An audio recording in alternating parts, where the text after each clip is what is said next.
welcome back to Possibilities with Esther on yet another episode. And today, jump into the topic for today. I have a special guest all the way from Nigeria, but before I do a proper introduction, I will go back to introducing and reminding you of our previous topic so that you can be able to catch up onto whatever thing we were doing and you will not feel lost from whatever thing Esther is talking to you here. Okay, so the previous episode we had on Possibilities with Esther, we talked about our problems. Like, you are not the only person that having the problem you are going through. We also find a solution how you can take care of those problems and be able to turn it into a positive act in your life. So please, I always beg you and always urge you, I always tell you to please go on our social media platform to check and go through the previous episode I've been going through on this program. Check on YouTube, Possibilities with Esther Ntr TV, and just try to know what we have been talking about here and be able to catch up on today's topic. And today I have a special guest. All the way from Nigeria.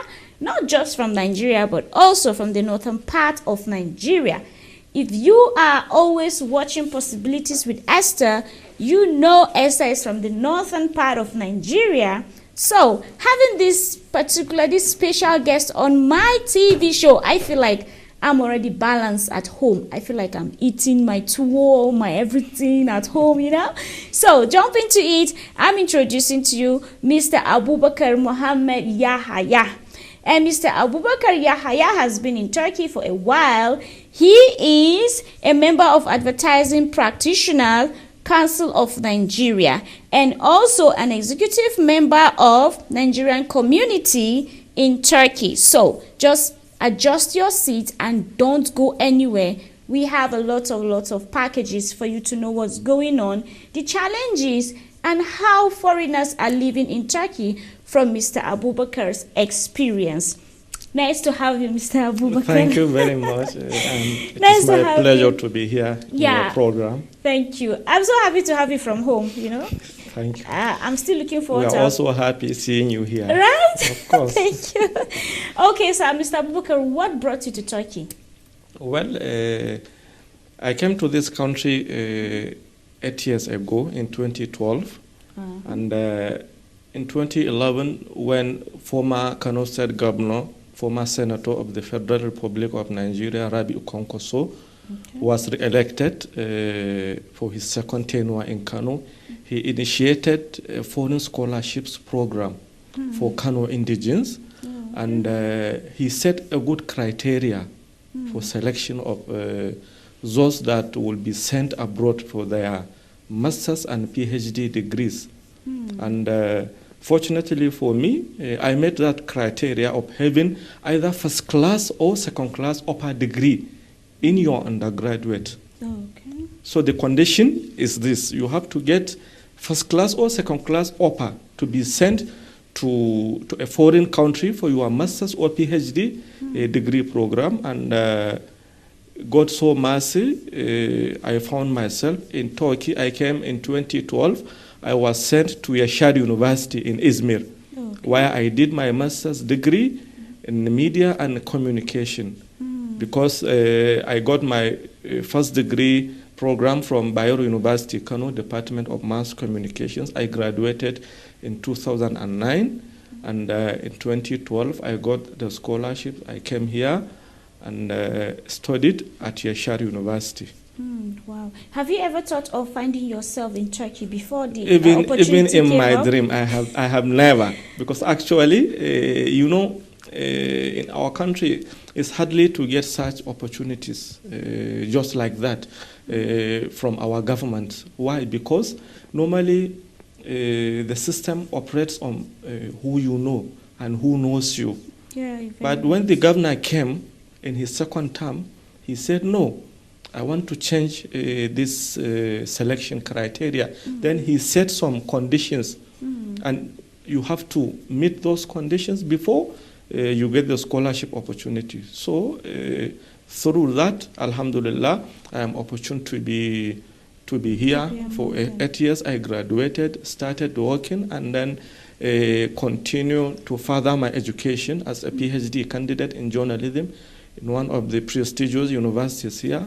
So actually, it's a wonderful opportunity the governor gave us in Kano State. Wow, really, this is the first time I'm hearing about that. Yes, and I so wish that all the governors in our 36 states will be able to enforce this kind of scholarship. Because of course, normally they only select the children of those within their governments. But on his part, he said no.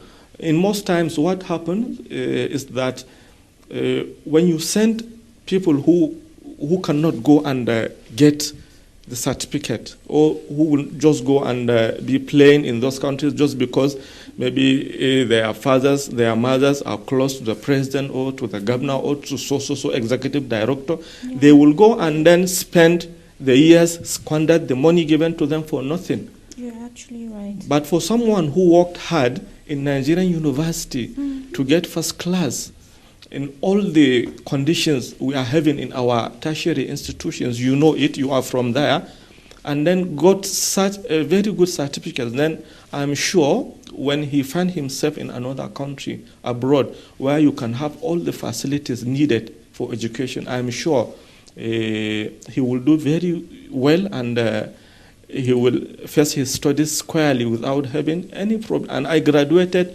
with first class during my master's degree program here. Wow. Saying you graduated with first class masters, I mean, yes. For you to even get this opportunity all the way from Nigeria, it means you were in either first or second class. Of course. And then coming here, how did you achieve having first class because of the language barrier?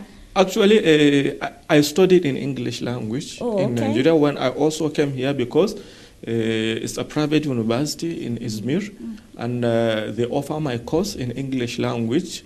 So I studied my master's, I wrote my thesis in English language.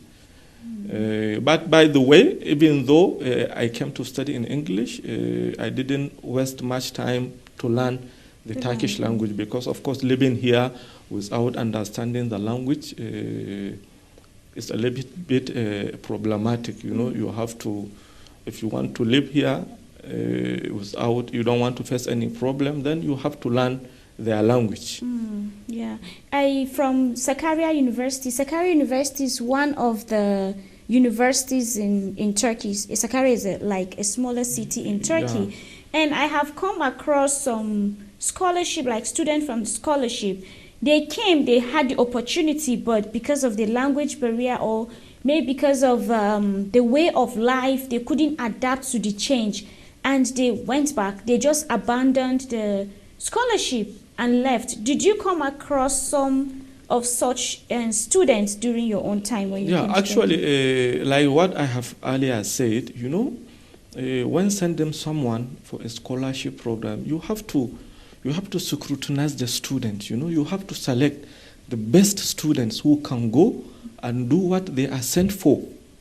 I didn't see it as a problem just because maybe the problems they face might be their courses are offered in Turkish language, because Sakarya University, as you mentioned, is a public university here. It's not a private, and most of the public universities here offer their courses in Turkish language, not in English. So a lot of students, they will come here because normally a period of 9 months is given to international students to learn standard Turkish language in 9 months to attain the C1 certificate, C1 level. Sorry, that is even if you are doing the English course. No, you see, it's a mandatory for you to learn the Turkish language. Yeah, it depends on the university. Oh, okay. Like on my case, it's not a condition.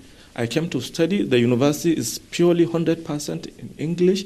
I studied my master's degree in English, but in some universities, especially public ones, even if your program is in English, they will still ask you to undergo such a 9 months Turkish language course, a C1 certificate, and then they allow you to continue. I have some students also that they couldn't learn the Turkish language, and it disqualified their, scholarship. When you find yourself in a new environment, what I always advise a student, is to try to adapt to the situation, to try to adapt, to acquaint themselves with the new environment they find themselves in. Turkish language, of course, is a little bit difficult to learn, but on the other part is very easy. Because Turkish people, you can easily become friend with them. You can have many Turkish friends as you can. You can speak the language in your school. The teachers can help you develop and learn it perfectly so that you can meet your academic qualifications to continue. If you come for undergraduate, then after the 9 months, the following academic session, you study your UG1, or if it is for masters, after the language, you start it, or if it is PhD, it's all the same C1 level. If you attend that C1 level, it means you have gotten the minimum requirement to study in Turkish language. It's very easy, but unfortunately, as you said, there are many students who could not do it, and if they are on the Turkish government scholarships, of course, they will withdraw it and take it back. And if it is on bilateral from the Nigerian government too, of course, they will also take it back. And some on their own voluntarily, they will leave it and go back home. Yeah. As talking about the language barrier, I want to strongly believe that everything is in the mindset. Yes. Like I also came to Turkey like 10 years ago, and at a point in time I went back to Nigeria.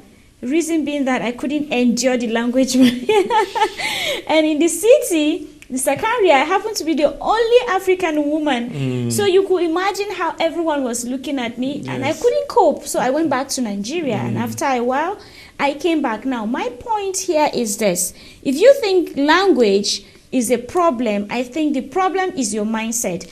The moment you accept a place accepts you. And I think that's not just only about language barrier. There were other challenges. Like, what were the only other challenges you faced apart from the language barrier? Before we go to another challenges, let me tell you something about this language. When I came, I discovered that my program will be in English 100%. Of course, it's something very good because I know that I will not face any language problem with my teachers, with my immediate academic environment, because all of the teachers speak English language in the school. My fellow students also speak the language too.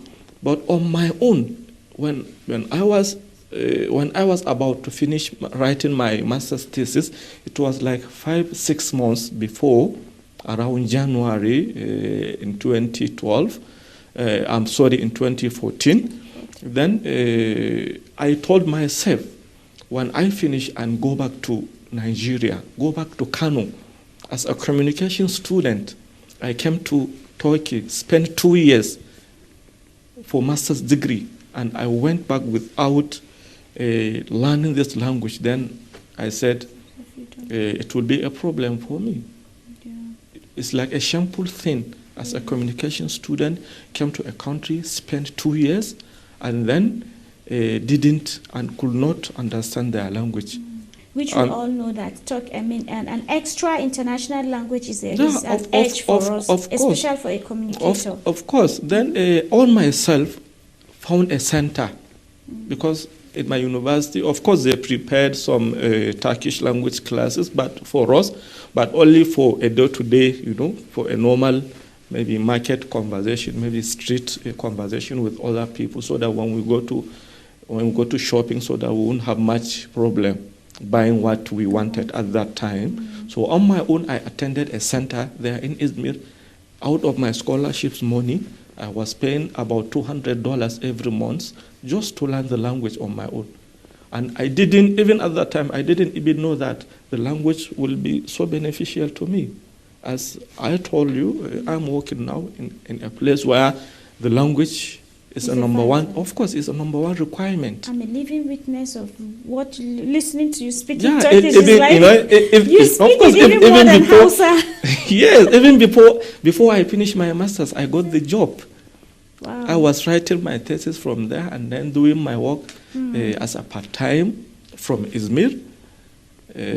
Even at that time, I can remember some of my friends were telling me, you were just wasting your money paying $200 learning the language. And believe me, within some few months, I got back the money I spent to learn the language from the part-time payment. Of course, I'm still improving. And in my everyday life today here, I see the benefit of the language. So I advise the students to please try to learn. Even if you are planning to go back, don't go back without learning. And not only here, wherever you find yourself. Now I speak 4 languages. I'm very happy. Hausa, English, and Arabic, and Turkish language too. Package. Yes, I even started learning French some other time here, but due to some schedules, I had to stop it. But I will continue. Language is very important. It's very, very important. It's very, very important. You turned a challenge to your advantage. Of course. Because I have seen some people here that after the education, like, back at home, apart from the rich, the upper, the higher people, like, they kept giving and students who studied abroad, like, this person studied abroad, and then when you go back home, you get the best job. Yes. And all. Meanwhile, that person might not even know much like the one who is studying at home. So let me, this what you have just said reminded me something. When our former governor was sending us, he was telling us, I'm not sending you just to go and do the master's degree and get the certificate and come back. He said, no, open your eyes, explore more opportunities there, speak their languages. Because we were sent to about 14 countries across the globe: China, Jordan, Ukraine, Turkey, UK, US. It depends on where the then agents got admission for you. So he was telling us, don't only just go study and come back with the certificate. No, explore more opportunities. And without understanding the language, there is no way you can benefit both the countries, as far as I'm concerned, because we are always trying to be like a bridge between Nigeria and Turkey. Of course, the 2 countries need each other in many areas. Especially now the business. Of course. The Turkish government is really encouraging business in Africa. Yes. And I think Nigeria happens to be one of the top lists. Of course. And let me there are many people I know, they went back home because they learned the language. They are working with some Turkish companies there. In Nigeria. Of course. And those that refused to learn could not do anything with them because they don't speak our languages. They need someone speaking their language in order to be like a bridge between them and their business partners in our countries. So I always advise students, wherever I see them, to please learn this language. Even if your course is in English, one day it will benefit you.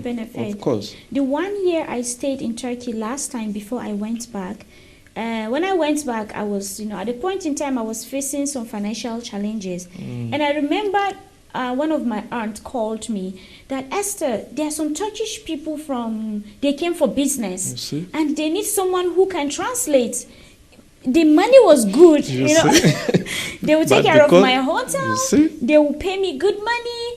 And at that moment, I realized that the mistake I made was to go back without learning this Turkish language. Actually, because if I had known that language, it would have been an edge for me at that time. Of course, it's a big mistake for anyone going to any other country.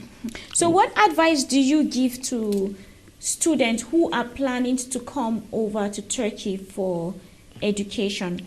Yes, well, my advice to them is they have to research very well about where they are going, about if it is a university, let them look at the field they want to study, let them maybe through some agents that we have back home or through contacting the schools, so that if it is agriculture, if it is engineering, if it is language, if it is literature, if it is communication field, whatever they want to study, they have to make a very good research so that they can have where they can have the maximum of the expectations they have. Academic standard. Oh, okay. Because you can have some universities, if they offer agricultural courses, but they are not the best, then I advise the student to try to get the best ones. Which certificates can be accepted everywhere. And also when they come here too, I advise them to face their studies squarely. Of course. Okay. For the first time, let them concentrate. If it is undergraduate, if it is postgraduate study, let them concentrate on their studies first. Okay. Let them focus on what they have come for. Of course, even though I told students to maybe explore more opportunities, I don't mean to leave their primary goals of attaining, of course, the education, attending their classes, If it's postgraduate, maybe writing their thesis and what have you. They should do that. But on the other hand, they should also exploring other opportunities. Okay, thank you very much. So this is just half part of our conversation, and after the commercial we're going to talk about the business part of living in Turkey as a foreigner, and also we're going to talk about how the students have been managing living in Turkey. We will be right back, and stay tuned, don't go anywhere. We'll be back after the commercial.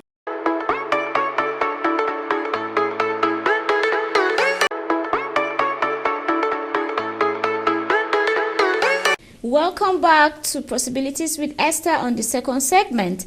Before the commercial, we're talking with Mr. Abubakar Mohammed Yahya, all the way from Nigeria, Kano State to be precisely, who has taken the advantage of the scholarship given to them by the governor of his state as of 2012. Governor Rabi'u Musa Kwankwaso. Governor Rabi'u Musa Kwankwaso. Yes. Mr. Musa Kwankwaso, I would love to meet with this great governor for giving this opportunity to its graduates. We have lots of graduates at home, and most times we say graduates at home, there's no job, and really that's what is going on. We have lots of graduates at home with their intelligence, with their certificate, even first class students. Of course, there's no opportunity. A lot of them. Yes, if there is no admission for them, if there's no job for them, I think the educational sector in the government should be able to provide some of this scholarship. Of course. Do you know some people don't even know how to apply for scholarship online? Yes. They are not aware. They don't know about it. And let me tell you something. A lot of us that went back home. Even though when we are about to come, the then governor, he told us that if you like, don't come back. He said, all I want you is to become good representatives of Nigeria wherever you go. Wow. Become the good ambassadors of Konkwasiya movement, because the system is called Konkwasiya movement. Yes, he said, become our good ambassadors wherever you go, because some governments, they will give you a scholarship, but they said you have to maybe write some undertaking, some agreement that after you finish, you must come back home. But he said, no, just go. If you find an opportunity there, stay, live there. Just become a good citizen there. And actually you represent us well there, he said. And alhamdulillah, we are here representing Nigeria, Kano State, and Konkwasiya movement too. Yes, and some of us, when they finished and they went back, they created some very good programs. As you have just mentioned, that there are some students who even don't know how to apply for scholarships in some countries. Now we form Kano Education Foundation. Of course, I am also a member of that foundation, one of the founding members of the foundation. At sometimes we organize some seminars for our young students who want to go to abroad for studies, Of course, there are even some Turkish universities that they even went to Kano 2 or 3 times. They conducted some exams, YOS exam, due to this initiative. And some of the students, they won the scholarships and came. So there are so much opportunities that when the student came, they got it and they took it back home, and to help the younger ones too. attend their education abroad. I can actually testify that you have been a very good ambassador abroad. Of course. Like having you here, trying. I'm very sure it's going to encourage somebody, which is the aim of this program. Of course. You are already an executive member of Nigerian community here in Turkey. Yes. And this is huge. Even me, I have been here for 10 years. I haven't, this is a contribution I can make. Yes. Okay, now being a member of Nigerian community here in Turkey, I know there must be a lot of challenges. Yes. That's what is that community about? What is it about? Whenever there are 2 or 3 people in a place, there must be a leadership. As long as far as those people, they want to see their life going smoothly. So, and the Nigerian community here has been in existence for about 20 years now, and there are a lot of programs being executed by the community. And one of the instances I can give you is during this pandemic. Some months back here in the whole country, like curfew was imposed within some hours or within some days, that no one could not go out, and we tried our best to help some of our people that were in need in those hard times, because a lot of students here sponsor themselves. Some of them were working in private sectors, some were teaching in high school or primary schools here, and during those very hard times, the schools were closed. So they could not got how to, or the money to sustain themselves. So we as a community, we tried our best, the minimal contribution we can make to help some of us that we can find who are in need of problems, those who are in need of help.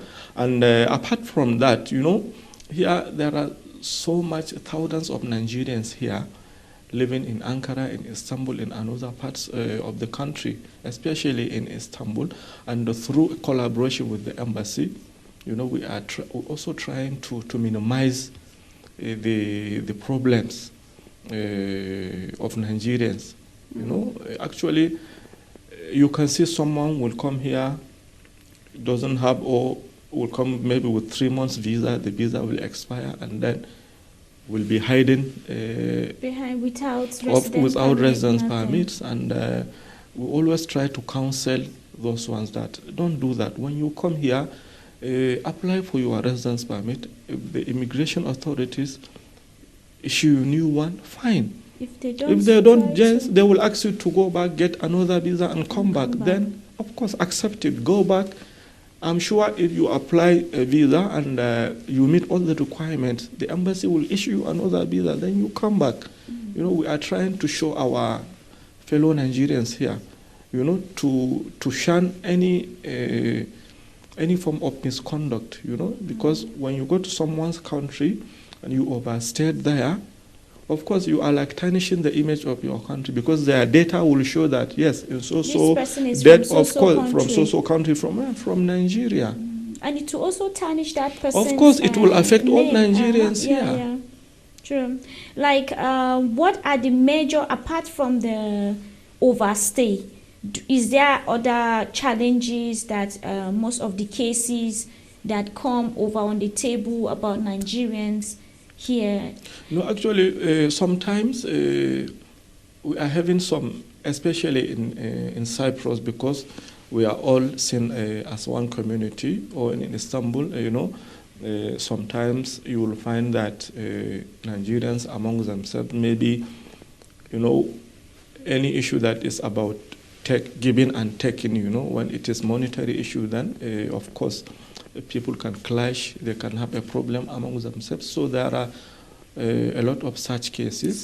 Yes, and when we try resolving them, whatever is ahead of us, then we transfer it to the embassy, and the embassy, under our able ambassador, is trying his best to resolve such issues. Yes. like for Nigerians, I try not to just focus on Nigeria only, though I and you are from Nigeria, so we are more around the Nigerian community. Like, what about the other African? Sorry to cut you. It's only in Turkey that I will meet an African person and then we cannot really converse. Yes. Because it's either we speak in Turkish, or maybe he only speaks French and I don't speak French, and he doesn't speak English. I speak English, so we find ourselves speaking Turkish. Both Africans speaking Turkish in Turkey. So I think that's also another advantage of this thing. Now, there's a major issue that even I am going through it. And I think even you must have gone through it. This issue is our parents at home. The moment their child got admission in abroad, hey, our fortune has come. And this, I think, some of this problem that the foreigners are going through in another man's land is the hustle to provide for people at home. Yes, it's true. The moment someone leaves home, they don't know how that person is trying to get house rent. They don't know how that person is trying to even find his or her own department, and they begin to ask for money. So what can you say about, based on your own experience, not really from your own family challenge, but advice to those? What you have just said is true. People back home, they think here you just maybe we cultivate money in farms, you know. Plugging it so you plug in it, or you come and harvest it after maybe some months, which is not true. You harvest the bills. Of course, life here is very expensive. Of course, you can have all the facilities you want. You have electricity 247, you have water, you have internet, you can have the natural gas, but all is money. It's money. Of course. You live comfortable, but then of course, you pay you have to pay for it. The rent also very expensive. And it depends on what someone does here.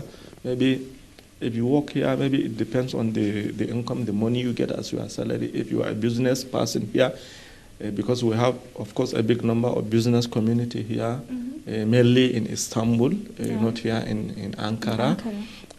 So my advice to the people back home is, of course, I'm not saying they should not ask their people here for money, but they should try and to minimize, not to always ask. Or maybe they said, please, if you have, not just say, please send me 10,000, send me this, send me $100. Send me 50,000 naira, please. I have this, I want to do that, I want to buy this. No.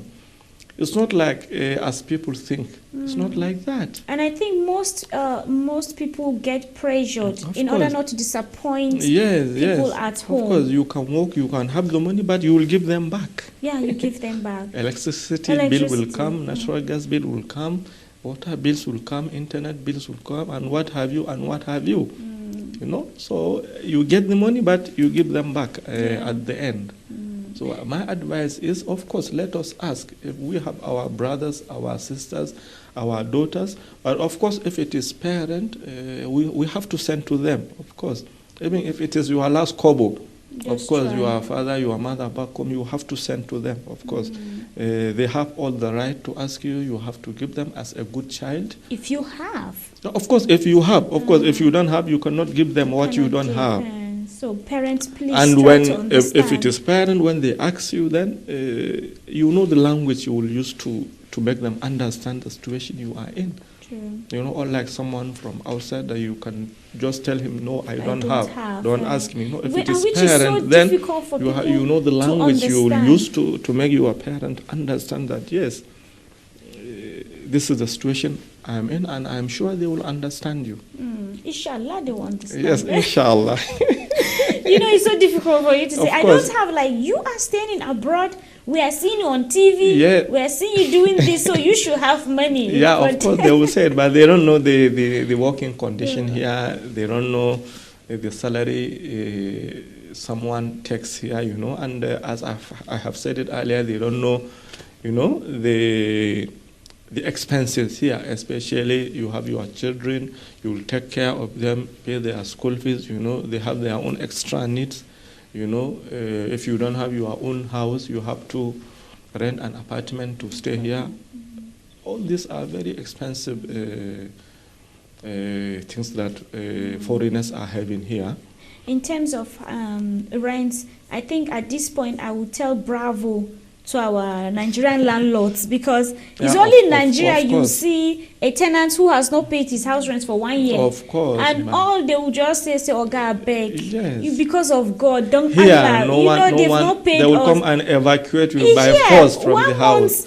There's nothing like that because of God. No one will allow you to continue staying in house without paying. No. So what can you say about what do you think the business relationship between Turkey and Nigeria? Actually, there's a great development between the business opportunities between Nigeria and Turkey, because their government here, the President Recep Tayyip Erdogan, initiated a program called Turkish African Expansion, and under that program.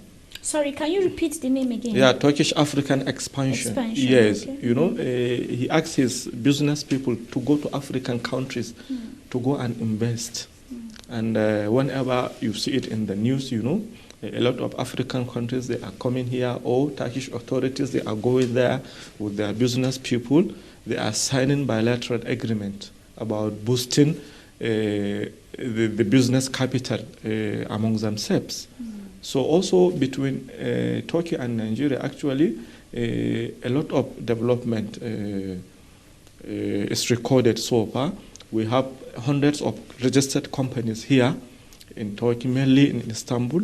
Also in Nigeria, we have a lot of Turkish companies there doing constructions, you know,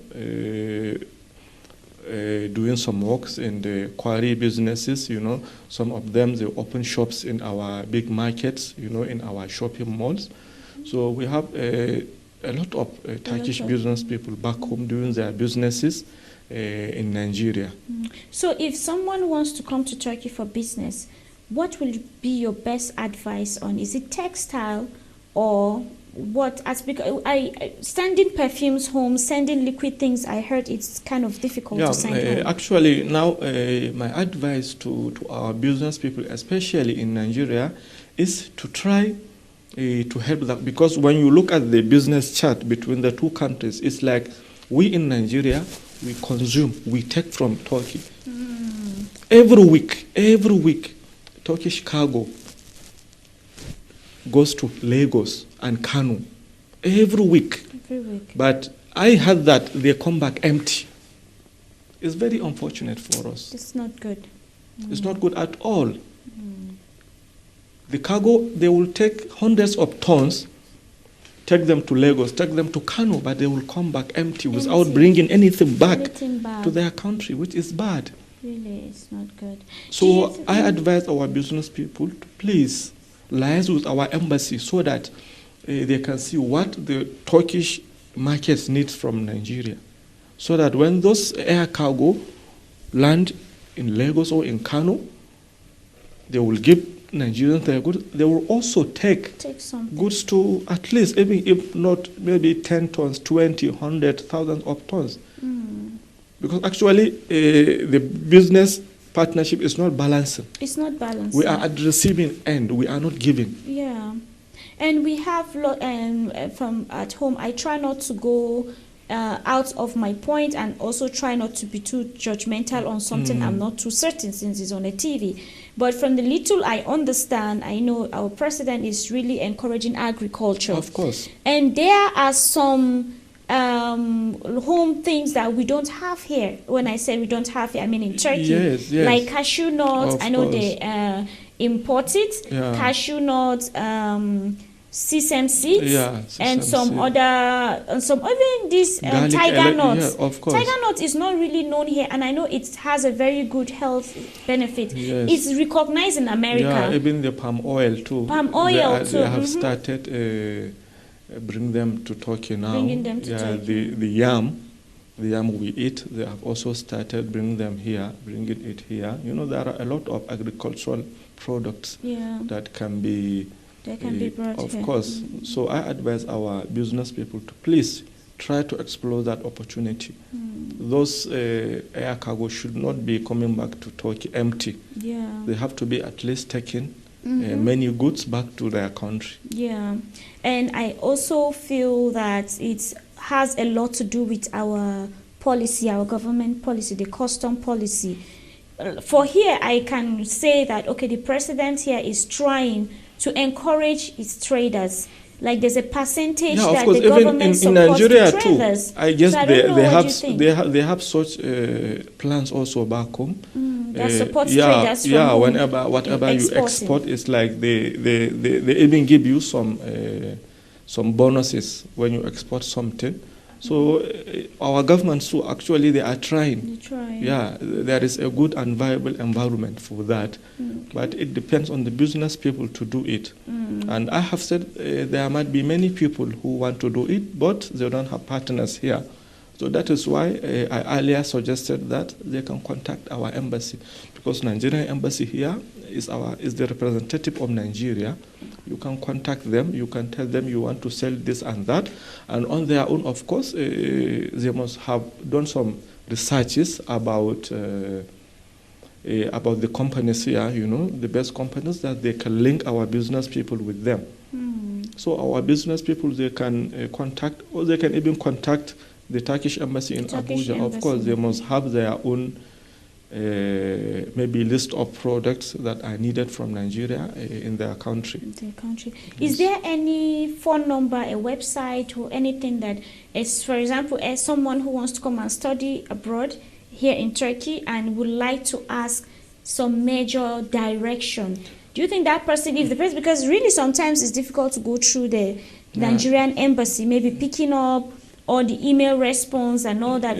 You being an executive member of Nigerian community, is there any phone number or on Facebook that one can reach out to ask some certain things before? Because a lot of people are being scammed. Yeah, you know, and I've been misdirected. This issue of scamming you have just mentioned is one of the problems we have been facing, because when someone tried something and was scammed, then he became skeptical about contacting anyone again. Even if you meet them and ask them there is such and such opportunity, then he will start thinking that, yes, you might be the same like the other person who scammed me. But generally, I ask people, maybe, you know, there are a lot of websites they can reach, you know. There are a lot of business fairs being organized here in this country every year, and when you check them online, you can get them, you can contact them. But whoever you contacted, before you engage in dealing any business with him, try to contact your embassy. Give the embassy the details of that person. This is the company, because there are a lot of ghost companies in the world. You will see a company registered with everything.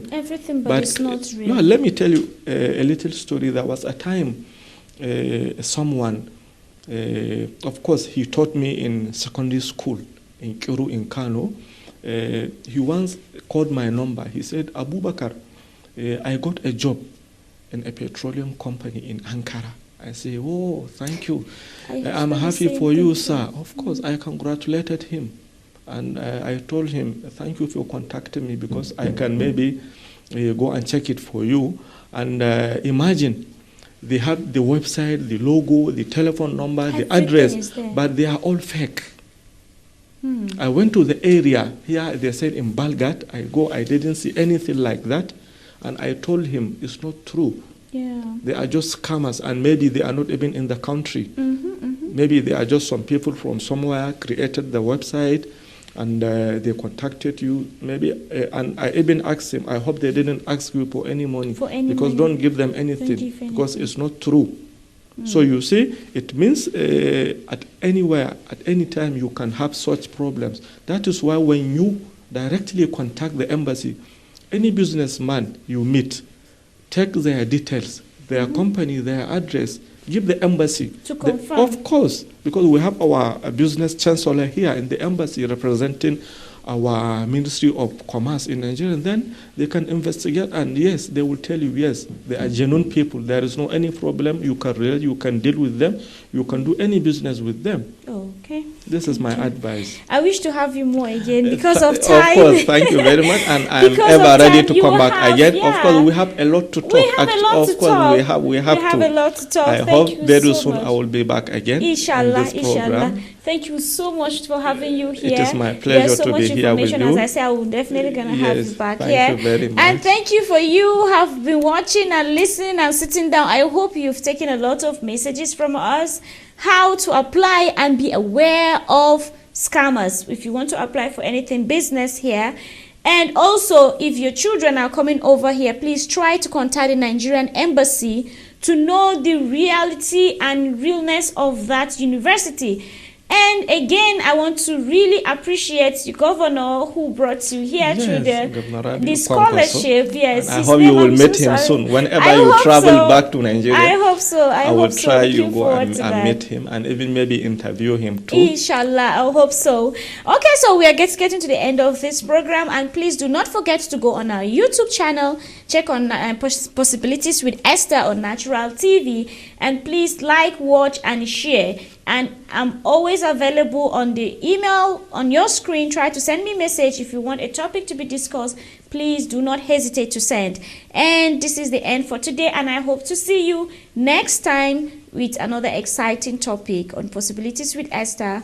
See you again next time.